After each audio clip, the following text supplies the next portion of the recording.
ہم نے فالو کرنا ہے حسین کے راستے کو, نہ کہ حسین کے نام پہ ہم نے ماتم کرنے ہیں. حسین کا راستہ کیا ہے جس کو ہم نے فالو کرنا ہے؟ اب میں چند چیزیں آپ کو بتاتا ہوں. سب سے پہلا سبق جو ہمیں کربلا میں ملتا ہے کہ عزت اور دین, ایک طرف دنیا ہے. دیکھو اگر حضرت حسین رضی اللہ تعالیٰ عنہ ابن زیاد کے ہاتھ پہ جا کے بیعت ہو جاتے, آپ کیا سمجھتے ہو بے تحاشا مال و دولت حضرت حسین پہ خرچ نہیں کرتا کیا وہ؟ جب ایک بڑا آدمی کسی کے ہاتھ پہ بیعت ہوتا ہے تو اس کو بھی تو فائدہ ہوتا ہے نا اس سے. اور کیا حضرت حسین کو یقین نہیں تھا کہ کربلا میں شہید ہو جاؤں گا؟ فتح اور نصرت کی اسباب کی دنیا میں کوئی امید نہیں تھی, مگر آپ نے اہل بیت کو کربلا میں رسوا کرنے پر عزت کی موت کو ترجیح دی ہے. آج اگر آپ میں یہ ظرف ہے کہ آپ عزت کی موت کو ذلت کی زندگی پر ترجیح دیتے ہو تو پھر آپ حسینی ہو. نہیں یہی بات میرا خیال ہے سمجھ. سیدنا حسین کی سخاوت کے واقعات ہیں. سیدنا حسین باغی نہیں تھے رضی اللہ عنہ. پھر جو اہل بیت کا طرز عمل کیا تھا, محرم میں کیا کیا ہو رہا ہے میں آپ کو بتاتا ہوں. ان میں سے کوئی بھی عمل نہ ہمیں قرآن سے ملتا ہے نہ صحابہ سے ملتا ہے ہمیں. تو ما انا علیہ و اصحابی جو جنتی فرقہ ہوگا اس کی جو علامتیں ہیں, تو جب آپ ان علامتوں کے خلاف چلو گے, صحابہ اور تابعین کو فالو نہیں کرو گے, تو آپ پھر اپنے آپ کو سنی کہنا چھوڑ دو. آپ بتاؤ مجھے اسلام میں کوئی مہینہ منحوس ہے؟ بولو نا, کوئی مہینہ منحوس ہے؟ تو آپ محرم کو منحوس کیوں کہتے ہو؟ لوگ مجھے کہتے ہیں مفتی صاحب فرقہ واریت پھیلا رہے ہیں. دیکھو فرقہ واریت جب پھیلا رہا ہوں جب میں کسی فرقے کے خلاف آپ کو کر رہا ہوں. میرے بیان شیعہ لوگ بھی سنتے ہیں, ملتے بھی ہیں. بہت دفعہ ایئرپورٹ پہ ملاقات ہوئی, بڑی عزت سے ملے, میں شیعہ ہوں لیکن آپ سے محبت کرتا ہوں. یہاں مسجد میں بھی آتے ہیں, میں نے کبھی کسی پہ طنز نہیں کیا. اس لیے میں بار بار کہتا ہوں جو شیعہ کا مذہب ہے اس کو کرنے دو. وہ سبیلے لگاتے ہیں, آپ ان کو مت چھیڑو, جا کے تنگ نہ کرو ان کو. وہ ماتم کرتے ہیں, آپ ان کو مت چھیڑو. وہ نوحے کرتے ہیں, وہ نوحے پڑھتے ہیں, آپ ان کو مت چھیڑو. لیکن آپ اپنی پوزیشن واضح کرو کہ آپ شیعہ ہو یا آپ سنی ہو. آپ تو ایک طرف ہو جاؤ نا. محرم میں اگر آپ مرثیے لگا کے گھوم رہے ہو گاڑیوں میں, اٹ مینز آپ سنی نہیں ہو. آپ نبی صلی اللہ علیہ وسلم کی حدیث ہے ہمارے پاس, ہم اہل سنت والجماعت ہیں, ہم سنت کو فالو کرتے ہیں. تو سنت کیا کہتی ہے؟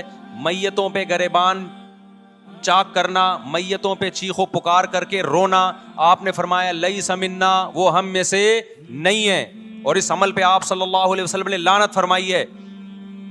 لوگ کہتے ہیں حسین کی یاد میں رونا نبی کی سنت ہے. نبی صلی اللہ علیہ وسلم کو جب جبریل نے بتایا کہ حسین شہید ہوں گے, آپ روئے, اس لیے کہ اس وقت آپ کو یہ خبر ملی تھی. لیکن کیا ہر محرم میں آپ نے رونے کا پروگرام کیا ہے یا صحابہ کو بیٹھ کے باقاعدہ رلایا ہے آپ نے؟ کیا ہو گیا بھائی؟ آپ کو بھی جب کربلا کا واقعہ کی خبر ملی آپ کی آنکھوں میں آنسو آ جائے, یہ نیچرل ہے, یہ حسین سے محبت کی علامت. لیکن ہر محرم میں باقاعدہ بٹھا کے رونے کا پروگرام کرنا یہ حسین سے محبت کی علامت نہیں ہے, بلکہ شریعت میں ناجائز ہے یہ غموں کو بڑھانا. یہ کہاں سے جائز ہو گیا؟ حضرت عثمان بھی تو شہید ہوئے تھے, نبی صلی اللہ علیہ وسلم کے داماد تھے. ان کی یاد میں آپ رونے کو سنت کیوں نہیں کہتے؟ ہماری نظر میں حسین کا قتل بھی بہت بڑا ظلم اور سیدنا عثمان کا قتل بھی بہت بڑا ظلم تھا. دونوں مظلوم تھے, دونوں مظلوم شہید تھے, ہمیں دونوں کی شہادت پہ غم ہے, لیکن اب اس غم کو مناتے نہیں ہیں. اسلام میں غم منانا سنت نہیں ہے. دیکھو جعفر طیار رضی اللہ عنہ, نبی کے چچا زاد بھائی, اہل بیت, جب آپ صلی اللہ علیہ وسلم نے ان کو لڑائی کے لیے میدان جنگ میں بھیجا, رومیوں سے لڑائی تھی. حضرت جعفر طیار کی 4 بیویاں تھیں. جب نبی صلی اللہ علیہ وسلم مسجد نبی میں بیٹھے, آپ کو فرشتوں نے اطلاع دی کہ جعفر طیار شہید ہو گئے. آپ صلی اللہ علیہ وسلم کی آنکھوں سے آنسو. یہ آنسو اس وقت نکلے جب عین شہادت کی اطلاع ملی ہے، اس وقت آنسوؤں کا نکلنا محبت کی علامت ہے۔ آپ نے صحابی رسول کو بھیجا کہ جاؤ آپ کی زوجات کو، بیویوں کو جا کے خبر دو کہ جعفر طیار شہید ہو گئے۔ کیا قربانی تھی صحابہ کی، آپ دیکھو ایسے جوان تھے جعفر طیار، خوبصورت جوان۔ غزوہ بدر میں جب مشرکین مکہ نے یہ نعرہ لگایا کہ حل میں مبارز، 3 سردار آئے، انہوں نے کہا پہلے تمہارے اندر سے 3 بہادر آئیں ہم سے لڑیں۔ دیکھو عربوں میں یہ ہوتا تھا کہ جب جنگ کے لیے 2 فوجیں آمنے سامنے کھڑی ہوتی تھیں تو پہلے دونوں طرف کے بہادر ترین لوگوں کی لڑائیاں ہوتی تھیں کہ جب تک دونوں میں سے ایک قتل نہیں ہوگا لڑائی شروع نہیں ہوگی۔ تو آپ کو پتا ہے کہ اس میں بہادر ترین لوگ نکلیں گے نا جو لڑنا جانتے ہوں۔ مشرکین مکہ کی طرف سے 3 یا 4 بڑے بڑے سردار آئے لڑائی سے پہلے، بدر میں لڑائی سے پہلے، انہوں نے نعرہ لگایا حل میں مبارز، کوئی ہے تم میں جو پہلے ہم سے لڑے؟ یعنی ادھر سے ہم 3 ہیں تو ادھر سے بھی کتنے چاہیے؟ 3 بندے۔ ادھر سے انصار صحابہ آئے، مشرکین مکہ نے کہا لیسو باکفائنا، یہ ہمارے جوڑ کے نہیں ہیں، قریشی ہاشمی چاہیے، ہمارے نسب کے لوگ ہونے چاہیے۔ تو ادھر سے نبی صلی اللہ علیہ وسلم نے حضرت علی کو بھیجا اور حضرت جعفر طیار کو بھیجا۔ جن صحابہ کو بھیجا ان میں حضرت جعفر طیار بھی تھے۔ حضرت جعفر طیار رضی اللہ تعالیٰ عنہ اور سیدنا علی مقابلے میں غالب آ گئے۔ خوبصورت صحابی، نجاشی کے سامنے آپ نے تقریر کی ہے، ہجرت کی ہے نا جب حبشہ کی طرف، تو نجاشی نے پوچھا جعفر طیار سے کہ تمہارے پیغمبر جو کلام لے کر آئے ہیں وہ سناؤ۔ حضرت جعفر طیار رضی اللہ تعالیٰ عنہ نے سورہ مریم پڑھنا شروع کر دی۔ کاف ہا یا عین صاد ذکر رحمت ربک عبدہ زکریا اذ نادى ربه نداء خفيا قال رب اني وهن العظم مني واشتعل الراس شيبا ولم اكن بدعائك رب شقيا واني خفت الموالي من ورائي وكانت امراتي عاقرا فهب لي من لدنك وليا۔ ایسی حضرت مریم اور عیسیٰ ابن مریم کی سیرت کو سورہ مریم میں بیان کیا حضرت جعفر طیار نے کہ نجاشی روتے روتے اس کی داڑھی تر، اور جتنے پادری بیٹھے تھے سب کی داڑیاں تر ہو گئی روتے روتے۔ تو یہ تقریر جو نجاشی کے اسلام کا سبب بنے، بادشاہ کو مسلمان کرنے والے کون تھے؟ حضرت جعفر طیار۔ اور آپ کے چھوٹے چھوٹے بچے، 4 جوان بیویاں ہوں، چھوٹے چھوٹے بچے ہوں، اور ایسے میں میدان جنگ میں لڑتے ہوئے شہید ہو جائیں تو پیغمبر اور صحابہ پہ کیا قیامت ٹوٹی ہوگی۔ لیکن ہمارے نبی صلی اللہ علیہ وسلم کی آنکھوں سے کیا تھے؟ صرف آنسو موتی کی طرح ٹپک رہے تھے، اور آپ صحابہ کو اطلاع دے رہے تھے کہ جعفر طیار شہید ہو گئے اور جاؤ ان کے گھر والوں کو بتا کے آ جاؤ۔ کتنی بڑی قربانی ہے یا نہیں ہے؟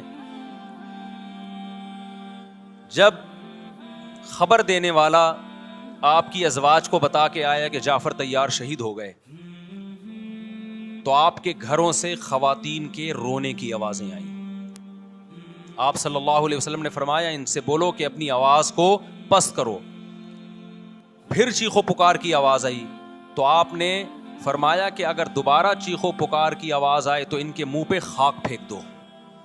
وہ شہید کی بیوہ تھیں، اور شہید بھی کتنے مقدس، ان کو بھی نبی صلی اللہ علیہ وسلم نے نوحہ کرنے کی اجازت نہیں دی۔ اس دن جس دن غم پہنچا ہے اس دن بھی چیخو پکار کی اجازت نہیں دی ہے، تو آپ بتاؤ اگلے سال اس تاریخ کو چیخو پکار کی کیسے اجازت مل جاتی؟ نہیں آئی میرا خیال ہے بات سمجھ میں۔ جب غم پہنچا ہے اس وقت چیخنے چلانے کی اجازت نہیں ہے۔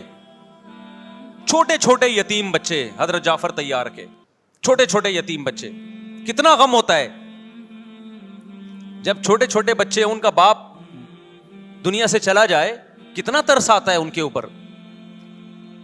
تو ہمارے نبی کو بھی ان یتیم بچوں پہ بھی ترس آیا، ان بیواؤں پہ بھی ترس آیا، لیکن نہ نبی صلی اللہ علیہ وسلم چیخو پکار کر کے خود روئے اور نہ آپ نے ان کی ازواج کو رونے کی اجازت دی ہے۔ سمجھ میں نہیں آ رہی میرا خیال ہے بات؟ میرا مقصد شیعوں پہ طنز کرنا نہیں ہے، ان کا جو مذہب ہے ان کو اس پہ چلنے دو۔ میرا مقصد ہے آپ اپنی پوزیشن واضح کرو کہ آپ ادھر ہو یا ادھر ہو، کسی کو تنگ مت کرو، نہ کسی پہ فتوے لگاؤ کفر اسلام کے۔ نہ کسی کو جہنمی قرار دو. اپنی پوزیشن آپ فیصلہ کرو کہ آپ اگر ادھر جانا ہے تو پورے ادھر چلے جاؤ. پھر یہ آدھا تیتر آدھا بٹیر والا معاملہ مت کرو. وہ ان کا مذہب ہے بھائی, ان کے علماء ان کو بتاتے ہیں کہ محرم میں کالے کپڑے پہننے ہیں, محرم میں ماتم کرنا ہے, محرم میں کو منحوس سمجھنا ہے, اس میں شادی بیاہ نہیں کرنا. ان کے علماء ان کو بتاتے ہیں, ان کو چلنے دو اس پر. دنیا میں بہت سے فرقے ہیں, بہت سے مذہب ہیں. ہم کسی کو نہ ختم کر سکتے ہیں, نہ کسی کے خلاف نفرت پیدا کر سکتے ہیں. اس سے کوئی چیز حاصل نہیں ہوگی. کسی سے نفرت کرنے کی ضرورت نہیں, کسی پہ فتوے لگانے کی ضرورت نہیں, لیکن آپ کو اپنی پوزیشن واضح کرنی پڑے گی کہ میں کہاں کھڑا ہوا ہوں. اگر آپ سنی ہو تو پھر اہل سنت والجماعت صحابہ تابعین کو فالو کرتے ہیں, حدیث کو فالو کرتے ہیں. اور حدیث میں ہمیں ماتم کرنا, نوحہ کرنا, گریبان چاک کرنا اس کی پرمیشن نہیں ہے, بلکہ اس سے روکا گیا ہے, اس عمل کو حرام اور ناجائز قرار دیا گیا ہے. بات آ رہی ہے سمجھ میں؟ باقی جو شیعہ حضرات کرتے ہیں, ہمارے دوست ہیں شیعہ, میں مذاق میں نہیں کہہ رہا, ملتے ہیں ہم سے, میں کبھی ان سے مذہب کے ٹاپک پہ بات نہیں کرتا, نہ ان کو کبھی چھیڑتا ہوں کہ آپ یہ کیوں کر رہے ہو, یہ کیوں نہیں کر رہے. بھائی اس کا مذہب ہے, وہ اس کا فرقہ ہے, جو کرنے دو اس کو, ہم نہیں کرتے. کیونکہ ہم اہل سنت والجماعت میں. سمجھ میں آ رہی ہے بات کہ نہیں آ رہی؟ پھر ربیع الاول کا مہینہ آئے گا, اس میں بھی آپ اپنی پوزیشن واضح کرو کہ آپ ادھر ہو یا ادھر ہو. دو فرقے ہیں, دیوبندی بریلوی. میں نہیں کہہ رہا کہ کون جنتی کون جہنمی, لیکن بر صغیر میں جن کو دیوبندی کہا جاتا ہے وہ نظر و نیاز تیجے 40 میں کے قائل بولو نہیں ہے. ان کی کتابوں میں لکھا ہوا ہے, وہ اس کے قائل نہیں. اگر کوئی بزرگ ان میں قائل گزرا بھی ہے تو وہ اس کا ذاتی تفرد ہے, اس کو علماء نے فالو نہیں کیا, اس کو ان کی اجتہادی غلطی قرار دیا ہے. ربیع الاول میں جلوس نکالنا یا مزار بنانا یا مزاروں پہ جانا اس نیت سے کہ وہاں جا کے ہم کوئی قوالی پڑھیں گے یا کچھ بھی, ہمارے ہاں قبرستان جانا صرف اس لیے ہے کہ آخرت کی یاد تازہ ہو, بس. اس کے علاوہ اور کوئی کانسیپٹ نہیں ہے. ہمارے ہاں قبر ایک بالش سے زیادہ اونچی بنانا جائز بولو نا نہیں ہے. قبر پکی کرنا جائز نہیں ہے. تیجے 40 میں کرنا جائز بولو نہیں. آج ایک صاحب آئے, کہنے لگے میری ساس کا 40واں ہے, فجر میں کہنے لگے مجھے, کہہ رہے میں نہیں گیا تو بڑا مسئلہ ہو جائے گا. میں نے کہا بھائی ایک فیصلہ کرو, گرین چینل یا وائٹ چینل, ایک طرف ہو جاؤ بھائی, کیونکہ وائٹ چینل میں یہ جائز نہیں ہے, نہ 40واں ہے نہ تیجا ہے. اب لوگ مذاق اڑاتے ہیں, مر گیا مردود نہ فاتحہ نہ درود. بھائی کچھ بھی کہتے رہو تو پھر پورے ادھر کو ہو جاؤ, یا تو پورے وائٹ ہو جاؤ یا پورے کیا ہو جاؤ, پورے گرین ہو جاؤ. پھر تیجا بھی کرو, 40واں بھی کرو, برسی بھی کرو, اور پھر اس کے بعد جھنڈے بھی لگاؤ ہرے رنگ کے. میں نہیں کہہ رہا دیوبندی صحیح ہے یا بریلوی صحیح ہے, دیکھو میں یہ بحث نہیں کر رہا, میری بات کو غلط نہ لے کے جانا. میں کہہ رہا ہوں آپ اپنی پوزیشن واضح کرو, صحیح غلط تو اگلا مرحلہ ہے. آپ کیا ہو, آپ کو تو یہی نہیں پتا چل رہا. آپ ربیع الاول میں ہرے جھنڈے لے کے گھوم رہے ہو, رمضان میں آپ وائٹ چینل بنے ہوئے ہو, محرم میں آپ بلیک چینل بنے ہوئے ہو, تو پتہ ہی نہیں چل رہا تو ہے کیا بھائی. جب 73 فرقوں میں ایک جنتی ہے تو ایک کو فالو کرو نا, جس کو جنتی سمجھتے ہو. اگر آپ سمجھتے ہو کہ بلیک چینل یا شیعہ فرقہ جنتی ہے تو پورے شیعہ ہو جاؤ بھائی. اگر آپ سمجھتے ہو بریلوی فرقہ جنتی ہے تو پورے بریلوی ہو جاؤ. تو جس کو سمجھتے ہو وہ بن جاؤ, لیکن پورے بنو, ادھورے مت بنو, آدھا آدھا نہ لو. بات سمجھ میں آ رہی ہے؟ میں پھر بتا رہا ہوں, نہ میں کسی کو جنتی کہہ رہا ہوں نہ جہنمی. میں یہ نہیں کہہ رہا دیوبندی جنت میں جائیں گے یا بریلوی جائیں گے یا شیعہ جائیں گے, یہ تو اللہ فیصلہ کرے گا. ہم تو وہ کریں گے جو ہماری کھوپڑی میں آ رہا ہے. ہماری کھوپڑی میں یہ آ رہا ہے کہ جس کو بھی کرو تو ایک کو کرو پورا, تاکہ ایک طرف ہو جاؤ. آدھے تیتر آدھے بٹیر مت بنو آپ, اور دوسرے کو چھیڑو بھی نہیں, چھیڑنے کی بھی ضرورت نہیں ہے. کوئی جو کر رہا ہے کہ بھائی اس کا مذہب ہے. دیکھو ہندو مندر میں جاتا ہے نا, ہماری رائے کے مطابق صحیح کر رہا ہے, غلط کر رہا ہے, لیکن ہم چھیڑتے ہیں کیا؟ اسلام نے اجازت دی اس کو چھیڑنے کی کہ ہندو جا رہا ہے اس کو پکڑ کے لا, کیوں جا رہا ہے بھائی؟ اسلام بولا ہے بھائی لکم دینکم ولی دین, تمہارے لیے تمہارا دین, ہمارے لیے ہمارا دین. لا اکراہ فی الدین, دین میں زبردستی نہیں ہے, جو کر رہا ہے اس کو کرنے دو. تبھی اسلامی تاریخ میں کوئی ایک مندر بھی ہمارے علم میں نہیں ہے کہ اس میں ہندوؤں پہ پابندی لگی ہو کہ مندر نہیں جا سکتے. جب تک اسلامی حکومتیں رہی ہیں, ہندوستان میں 1000 سال مسلمانوں نے حکومت کی ہے, اگر ہندوؤں کو مندر جانے سے روک دیتے تو آج یہ مندر ختم ہوتے. اسلامی حکومت جب ختم ہوئی ہے تو بھی مندر, لاکھوں کی تعداد میں مندر تھے. اسلام مسجد جانے کا حکم دیتا ہے یا چرچ جانے کا؟ بولو. مسجد.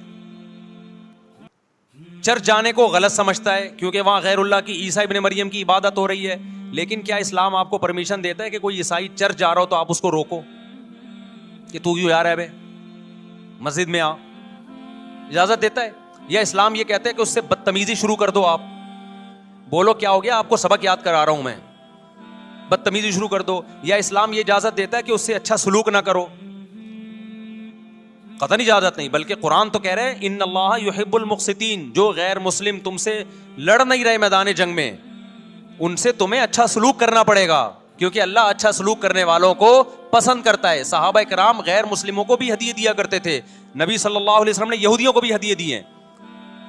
تو جو مذہب اسلام کی طرف منسوب نہیں ہے, جب ہمیں ان سے اچھے سلوک کا حکم ہے, تو جو مذہب اسلام کی طرف منسوب ہیں, قطع نظر اس سے کہ وہ اس دعوے میں سچے ہیں یا جھوٹے, یہ تو بحث ایک الگ ہے, لیکن نسبت کس کی طرف کر رہے ہیں؟ اسلام کی طرف.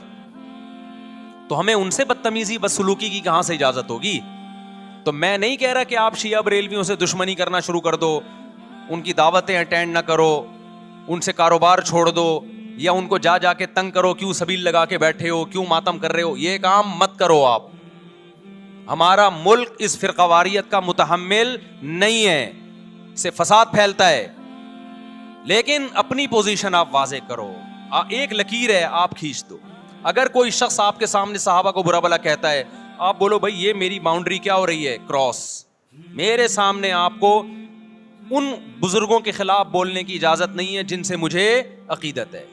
اگر یہ کام آپ نے کیا تو ہماری اور آپ کی راہیں الگ الگ. آپ کا جو مذہب ہے بھائی, آپ بند کمرے میں, آپ کے امام بارگاہ میں, آپ کے مسجدوں میں, یا جہاں بھی ہے, وہ آپ کا نجی معاملہ ہے. ہمارے سامنے آپ نے کوئی ایسی بات نہیں کرنی جو ہمارے عقیدے کے خلاف ہو, تو آپس میں دوستی رہے گی. اب دیکھو عیسائی آپ سے ملتا ہے, آپ گپ شپ کرتے ہو, کھانا کھاتے ہو, لیکن عیسائی بار بار بولے میں آپ کے نبی کو نہیں مانتا, میں آپ کا نبی, آپ بولے گا بھائی تو نہیں مانتا تو ہم نے کب کہا کہ مان تو, لیکن میرے سامنے بار بار کیوں کہہ رہے کہ میں تیرے نبی کو نہیں مانتا؟ یہاں سے آپ کی اس کی دوستی کیا ہو جائے گی پھر؟ ختم. تو غیر مسلموں کو بھی دو قسمیں, کسی بھی مسلک کے لوگوں سے ملو, کسی بھی فرقے کے لوگوں سے ملو, کوئی جھگڑا نہیں, کوئی بحث نہیں, ایک دوسرے کو کھانا بھی ہے, ایک دوسرے کو کھلانا بھی ہے, ایک دوسرے سے کھانا بھی ہے, ایک دوسرے کی دعوتوں میں بھی شرکت کرنی ہے. جہاں مذہب کا معاملہ آئے تو پھر آپ کسی سے بحث نہ خود کرو نہ کسی کو کرنے کی اجازت دو. اگر کوئی کچھ سیکھنا چاہتا ہے تو آپ بولو بھائی علماء کے پاس آ جاؤ, آپ کو کوئی اشکال ہے تو ہم وہاں آپ کا اشکال حل کر دیں گے. اس سے آگے بڑھنے کی کوشش بولو مت کرو, اس سے ملک میں امن ہوگا. باقی فرقے ہمیشہ سے ہیں بھائی, آج کوئی نئے تھوڑی ہیں, اور یہ ہمارا کام تھوڑی ہے فرقے ختم کرنا. یہ تو عیسیٰ ابن مریم جب نازل ہوں گے, حضرت مہدی آئیں گے, وہ تلوار کی طاقت سے ختم کریں گے, ان کے پاس یہ اتھارٹی ہوگی کہ وہ فرقوں کو ختم کریں. آپ نے یہ کرنا ہے کہ دوسرے کے مسلک کو چھیڑنا نہیں ہے اور اپنا چھوڑنا نہیں ہے. مسئلہ آپ کے ساتھ یہ ہو رہا ہے کہ دوسرے کو چھیڑ بھی رہے ہو اور اپنا چھوڑ بھی رہے ہو, دونوں الٹے کام کر رہے ہو. ایک طرف بحث کر رہے ہوتے تم ایسے, اور دوسری طرف وہی بنے ہوئے ہوتے تھوڑے دنوں میں جا کے. ہاں وہ بتا رہا ہوں, وہ نظر و نیاز والی نہیں, وہ سب کو پتا ہے. ہاں ایسی دعوت نہ ہو جس میں بدعت کی تائید ہو. تو آپ جو کر رہے ہو نا, وہ یہ کر رہے ہو دوسرے کو چھیڑ بھی رہے ہو, جس سے ملک میں بدامنی پھیل رہی ہے. تقریریں سنو, شیعہ ایسے, بریلوی ایسے, دیوبندی ایسے, اہل حدیث ایسے, تقریروں سے کیا پھیل رہی ہے؟ نفرتیں. اور پھر محرم میں آپ خود شیعہ بنے ہوئے ہوتے ہو, ربیع الاول میں آپ گرین چینل بنے ہوئے ہوتے ہو, اور رمضان میں آپ وائٹ چینل بنے ہوئے ہوتے ہو. سعودی عرب میں سارے وائٹ ہو جاتے ہیں, جا کے سعودی عرب جو بھی جاتا ہے سارا وائٹ چینل. پیغمبر کی قبر پہ کوئی دھمال نہیں, کوئی قوالیاں نہیں, وہاں کھڑے ہوں گے تمیز سے سلام پیش کر کے آگے نکل جائیں. وہاں کوئی چیخو پکار نہیں, وہاں جا کے سارے کیا ہو جاتے ہیں؟ وائٹ, کیونکہ وہاں حکومت کا ڈنڈا ہے. ٹھیک ہے, تو گورنمنٹ کے پاس تو یہ اختیار ہے بھائی ڈنڈا چلائے, ہمارے پاس یہ اختیار نہیں. ہم تو تمیز سے بات کریں گے, سمجھائیں گے, محبتیں پھیلائیں گے, کیونکہ جب عوام ڈنڈا چلاتی ہے تو اس سے اصلاح کم اور فساد زیادہ ہوتا ہے. تو میں بار بار کہہ رہا ہوں بھائی دوستیاں رکھو, کوئی دفتروں میں شیعہ سنی لڑائی نہ ہونے دو, یہ غلط ہے. محبتیں پھیلاؤ لیکن مسلک کو چھوڑنا نہیں ہے. جب کوئی آپ سے کہے محرم میں یہ کام کرو, بولو بھائی ہم چونکہ اہل سنت والجماعت میں سے ہیں, ہم چونکہ سنی ہیں, لہذا ہمارے ہاں کوئی مہینہ ہمارے مذہب کے مطابق منحوس نہیں ہے. پھر کوئی آپ کو اصرار کرے نہیں یہ نہیں یہ نہیں ہے, آپ بولو بھائی ہم تم پہ اپنا مسلک تھوپ رہے ہیں کیا؟ تم جلوس نکالتے ہو, تم ماتم کرتے ہو, ہم تو نہیں تمہیں روکتے آ کے, بلکہ گورنمنٹ تمہیں تحفظ دیتی ہے, سیکیورٹی دیتی ہے گورنمنٹ تمہیں. تو جب ہم اپنا مسلک تم پہ نہیں تھوپتے تو تم اپنا مسلک ہم پہ کیوں تھوپ رہے ہو بھائی؟ تو ہم محرم میں بھی شادی کریں گے, ربیع الاول میں بھی کریں گے, سفر میں بھی کریں گے, رمضان میں بھی کریں گے. ہم نے تو 4 کرنی ہے, ہم مہینوں کے حساب سے شروع کر دیں تو پھر ہمارے تو بڑے مسئلے ہو جائیں گے بھائی. سمجھ میں آ رہی ہے بات کہ نہیں آ رہی؟ حضرت جعفر طیار اہل بیت میں سے تھے, کتنی زوجات تھیں؟ 4 تھیں. حضرت علی کی کتنی تھیں ایک وقت میں؟ حضرت فاطمہ کے دنیا سے جانے کے بعد 4 تھیں. یہ بھی ہے سنت میں, نکاح کو فروغ دو, یہ اہل بیت کا طریقہ ہے تاکہ سوسائٹی میں زنا کم ہو, بیوہ طلاق یافتہ عورتوں کو ٹھکانہ ملے. خیر, تو اب میں بات سمیٹ کے ختم کر رہا ہوں. لوگ کہتے ہیں محرم میں ہم نکاح کیوں کریں بھائی, فرض واجب تو نہیں ہے نا, چلو حرام نہیں ہے لیکن فرض بھی تو نہیں ہے نا.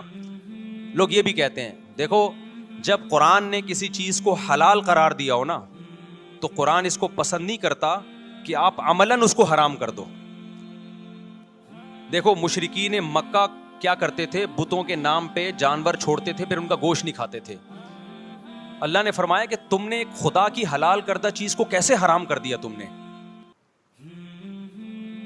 نبی صلی اللہ علیہ وسلم نے قسم اٹھائی میں شہد نہیں کھاؤں گا. آپ نے فرمایا لما تحرم ما احل اللہ لک, اے نبی جو چیز اللہ نے آپ کے لیے حلال کر دی آپ کیسے اپنے اوپر حرام کر رہے ہیں. اس سے پتہ چلتا ہے کہ اگر آپ محرم میں نکاح کرنا چاہتے ہیں لیکن آپ یہ سوچ کے ڈیلے کر دیتے ہیں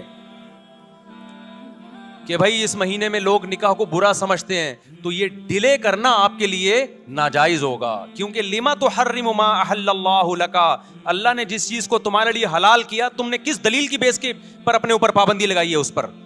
ایک تو ہے نا کسی کو شادی کا خیال ہی سفر میں آ رہا ہے, ربیع الاول میں آ رہا ہے, وہ تو ایک الگ بات ہے, لیکن اس کا نکاح محرم میں ہونا تھا, صرف محرم کی وجہ سے وہ ڈیلے کر رہا ہے کہ جی میں ربیع الاول میں لے کے جاؤں گا. یہ ڈیلے کرنا قرآن و سنت پہ زیادتی ہے یا نہیں ہے؟ یہ اللہ کے حلال کو عملاً حرام کرنا ہے یا نہیں ہے؟ نہیں ہے بات سمجھ میں؟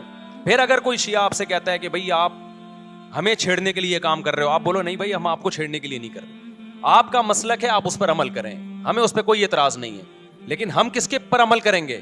ہم اہل سنت والجماعت ہیں. کتنے صحابہ ہیں, خود نبی کی نکاح محرم میں ہوا ہے. اور ویسے بھی ہمارے ہاں شہادت ایک منحوس عمل نہیں ہے, شہادت ایک مبارک عمل ہے. 10 محرم پہلے سے فضیلت والا دن تھا, محرم پہلے سے فضیلت والا مہینہ تھا. حسین ابن علی کی شہادت سے اس مہینے کے تقدس کو 4 چاند لگ گئے ہیں اور مقدس ہو گیا یہ مہینہ. یہ کیسی بات ہے جو شہادت کا دن ہو ہم اس کو منحوس قرار دے دیں؟ بھائی ہمارا یہ جگرا نہیں ہے. سمجھتے ہو کہ نہیں سمجھتے ہو؟ تو اس لیے محرم میں اگر کسی نے نکاح کرنا ہے اس کو ڈیلے مت کرو میرے بھائی. لوگ کہتے ہیں فرض تو نہیں ہے نا, آپ اگر اس کے نحوست منحوس ہونے کی وجہ سے ڈیلے کر رہے ہو تو پھر آپ پہ فرض ہوگا کرنا. کیوں؟ اس آیت کی روشنی میں لما تحرم ما احل اللہ لک, اے نبی جس چیز کو اللہ نے حلال قرار دیا آپ کس دلیل کی بیس پہ اس کو اپنے اوپر حرام کرتے ہیں؟ سمجھتے ہو کہ نہیں سمجھتے؟ تو اسی طرح یہ جو باقی کام محرم میں ہو رہے ہیں, مرثیے سن رہے ہیں لوگ, نوحے سن رہے ہیں, رکشے والوں نے بھی لگائے ہوئے ہیں, تو بھائی شیعہ حضرات کا مسئلہ کہ ان کو کرنے دو, آپ یہ عمل مت کرو. اگر آپ سنی ہو تو پھر اہل سنت والجماعت کے ہاں میتوں پہ رونے کے مرثیے یہ جائز نہیں ہے, کیونکہ اس سے غم بڑھتا ہے. ہمارے نبی نے جعفر طیار رضی اللہ عنہ کی زوجہ کو, جن کا حقیقی غم تھا اس وقت, ان کو نہیں رونے دیا, تو ہمیں کیسے آپ صلی اللہ علیہ وسلم چیخو پکار کی اجازت دیں گے؟ اسی طرح محرم میں سبیلیں لگانا, اس کی بھی کوئی دلیل نہیں ہے. سیدنا حسین ابن علی تو پیاس ظلم سے شہید ہوئے, وہ ایک طرف آپ کہتے ہیں وہ پیاسے تھے, ان کو پانی نہیں ملا, دوسری طرف آپ اس دن میں لوگوں کو پانی پلا رہے ہیں, تو اس کی لاجک بھی نہیں بنتی کوئی. اسلام نے 10 محرم کو روزے کا دن قرار دیا, روزہ اور سبیل جمع نہیں ہو سکتے. سمجھتے ہو کہ نہیں سمجھتے؟ آپ کہہ سکتے ہیں کسی کو پانی پلانے پر کون پابندی لگا سکتا ہے؟ پانی پلاؤ بھائی پورے سال, اسپیسیفک ان دنوں میں کیوں پلا رہے ہیں آپ؟ تو جو شیعہ حضرات ہیں ان کا مسلک ہے, ان کو کرنے دیں. میں بار بار اس لیے کہہ رہا ہوں, ایسا نہ ہو چھیڑ چھاڑ شروع کر دے جا کے. پہلے ہی ملک میں لڑائیاں بہت ہو رہی ہیں, دوبارہ ایک نئی جا کے بتا یہاں بھی سبیل لگی ہوئی ہے, جا کے ان کو چھیڑنا شروع کر دو. سبیل کیوں لگا؟ چھیڑنے کی اجازت نہیں ہے کسی کو. آپ نہ لگائیں نہ پئیں. بولے بھائی ہمارے لیے محرم ایسا ہے جیسے صرف دوسرے مہینے ہوتے ہیں, 4 مہینے محترم ہے, محرم, رجب, ذی قعدہ, ذی الحجہ. تو جتنا ذی قعدہ ذی الحجہ ہے اتنا ہی محرم اور رجب ہے. تو جیسے ان مہینوں میں نارمل رہتے ہو, اسی ان میں بھی ہم نے ایسے ہی رہنا ہے. سمجھتے ہو کہ نہیں سمجھتے ہو؟ اور حلیم کی دیگیں مت پکاؤ محرم کی راتوں میں. حلیم کھا سکتے ہو جب چاہو, اس خاص ان دنوں میں. اور ویسے بھی جو لوگ پوری رات حلیم کے دیگڑے میں گھوٹے لگاتے ہیں, صبح روزہ نہیں رکھتے ہو. کیا خیال ہے؟ جب آپ پوری رات دیگڑے میں گھومتے رہو گے, دیکھا نہیں یہ پوری رات دیکھ کے اندر گھومتے رہتے ہیں, جیسے موت کے کنویں میں نہیں بائک چلاتا بندہ, تو صبح روزہ رکھے گا ایسا آدمی؟ تو یہ ساری چیزیں آپ کو اس کام سے روکتی ہیں جو سنت سے ثابت. تو اللہ تعالی ہمیں محرم میں وہ کچھ کرنے کی توفیق عطا فرمائے جس کی ہمیں اللہ, اس کے رسول اور صحابہ نے پرمیشن دی ہے, اور ان تمام باتوں سے اللہ ہمیں بچنے کی توفیق عطا فرمائے جس سے اللہ, اس کے رسول اور صحابہ نے ہمیں بچنے کا حکم دیا ہے. اللہ تعالیٰ سمجھنے کی, عمل کی توفیق عطا فرمائے. وما علینا الا البلاغ.